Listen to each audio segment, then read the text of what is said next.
Hello mga kasari kakabsat. So matagal pa akong di nakapag-upload kasi sunod-sunod po yung pagkakasakit namin, tapos yung dalawang lola ko po na kapatid ng lola ko ay sunod-sunod po silang namatay. So dalawa po sila.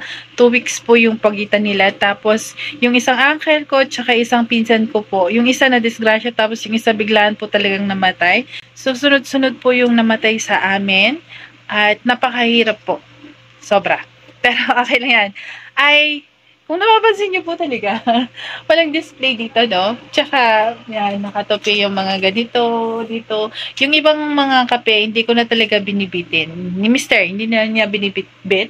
Kasi, kung napapansin niyo dito, ayaw niya yung natatamaan yung ulo niya. So, malit po ako konti sa kanya. Mga nasa halos 5'8 po siguro siya. Tapos ako nasa 5'1 lang. So, kaya po ganito dito. Yan. Na wala talagang mga sabit-sabit na mahaba. So, tinutupi niya, no? Nakatupi talaga. Hindi talaga maayos yung display namin. Kasi ayaw niya yung natatamaan yung ulo niya. So, ganito yung ginagawa namin. Hindi na namin din-display. So, okay naman sa mga customers. Okay naman sa mga customer namin dito. So, yan. Pero pag tinaas pa kasi yung display namin, so hindi ko po masyadong naabot. So, ako naman po yung mahirapan. So, kung napapansin nyo, ganyan talaga yung mga display namin. So, yun po yung dahilan. Mili po si Mr. Yan. Siyempre, dito po sa amin, gaya nga nasabi ko, may nabenta na ako kanina, 20 pieces. Tapos, ito, meron pa tayong natira. So, tinapa-slide po dito sa amin. Kasi yung mga nagbibilad po ng mga palay, mais, ganyan, mas gusto po nila yung mga ganito. Tapos, kung hindi juice or soft drinks na lang po yung binibinili nilang partner. Kasi, mas nakakabusog daw po. So, yan. Nag-aayos pa rin tayo. Naayos ko na yung iba, actually. Napahiga ko kasi si baby, kaya, yan. May time tayong mag-ayos ngayon. So, ito, isa sa mga pinakamabenta dito sa amin. Para sa mga matatanda, tulad ko, tatanda na, no? So, tagpi 5 pesos siya. Actually, 130 na bibili ni Mr. Na bibenta namin siya ng 150. So, meron siyang 20 pesos na tubo. At sa isang araw, dalawang box kami, minsan. Minsan, hindi siya nauubos, pero kadalasan po, sa isang araw ay dalawang box. So, eto. Yan. So, pag naubos yan, bumibili ulit si Mr. Yun po yung kagandahan pag talagang everyday tayong namimili. So, meron pang ibang, yan, meron nabili si Mr. ngayon na lollipop. So, mabibenta natin to sa mga bata. Tagpa 5 pesos. Minsan kasi, hindi kami nagbebenta dito ng palaging ganito. So, iniiba-iba po namin para hindi sila magsawa. Kasi pag nagsawa yung mga bata, kadalasan, hindi na masyadong mabili. So, na-stock siya ng medyo matagal. So, ang ginagawa namin ay alternate talaga.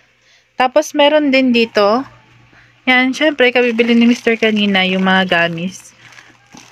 Eto, beans, mabilis sa kanila, pero isang tali lang po yung binibili namin para mabilis maubos. Eto din, isang tali lang din, naubos na yung kahapon. Hindi kasi kami nag-i-stock ng madami minsan dito. Sa dilis, eto po, dilis siya na maliliit, na matamis to. Favorite ko nga nung bata ko. Kasi pag nabibilid siya, or matagal na naka-stock po dito, ay nagtutubig. So, hindi siya maganda. Eto din. So, ito yung mga nabili niya. Yan, popular sa mga bata. So, minsan, iba-ibang variety para hindi sila magsawa. Yan, ganyan lang naman yung mga bata eh. At, yan, bumili si Mr. ng Emperador. 4 na piraso lang. So, meron pa tayo doon. 4 din. Na 750 ml yun. So, ito ay 1 liter. Tapos, meron din tayong 4 doon na Alfonso. Actually, dati kasi per kahon yung binibili ko ng Emperador. Kaya lang, medyo matumal na kasi po dito sa amin. So, mas bet or mas gusto po ng mga tao dito sa amin ang Ginebra. So, hindi po ako nakabili. Yan na muna yung stock namin. Konti na lang. Kasi kahapon, Red Horse po yung binili ko. Kasi discarte ko po minsan talaga Dahil 20K po yung pinapagulong ko talaga dito sa amin. Kasi pag may lumampas doon sa 20K na yon, pag naipon ko na yung 20K, ang lumampas doon ay tinatago ko na po. So, hinihiwalay ko na at yun na po yung ginagawa naming ipon. Dahil 20K yung pinapaikot ko po dito, hindi po niya kaya yung sabay-sabay na pamimili. So, kahapon, Red Horse po yung binili namin. So, next time yan. Or bukas, kasama ng mga soft drinks, isasabay namin yan.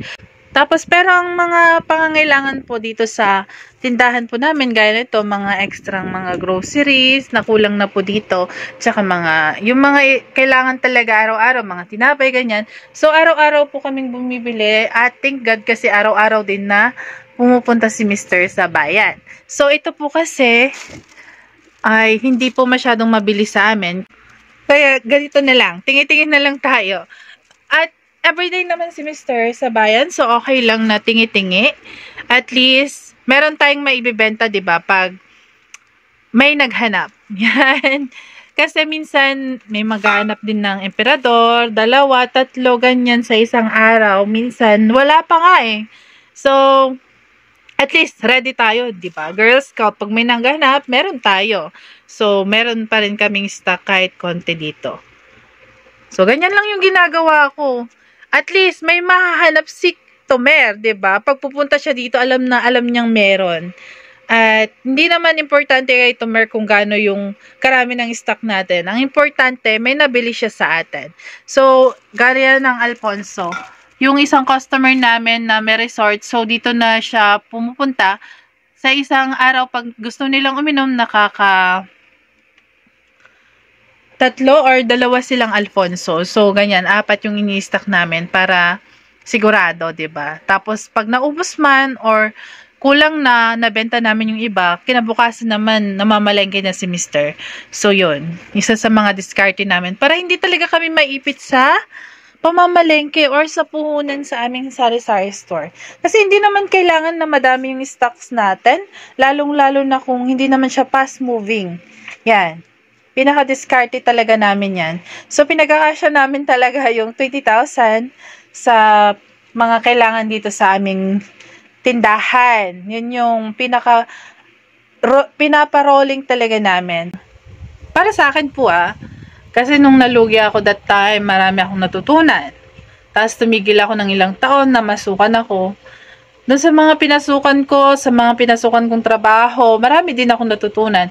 Natuto ako doon sa isang pinasukan ko at sa isang kilala ko na kung paano mag-ipon, kung paano magtabi, kung nagnenegosyo ka. Kasi yung isa, may karinderya siya, tapos natutunan ko, nagtatabi na siya.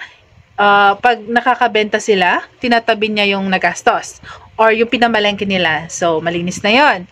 Tapos, dagdag yung sweldo, syempre, ng mga tauhan niya. So, yon, tinatabi niya.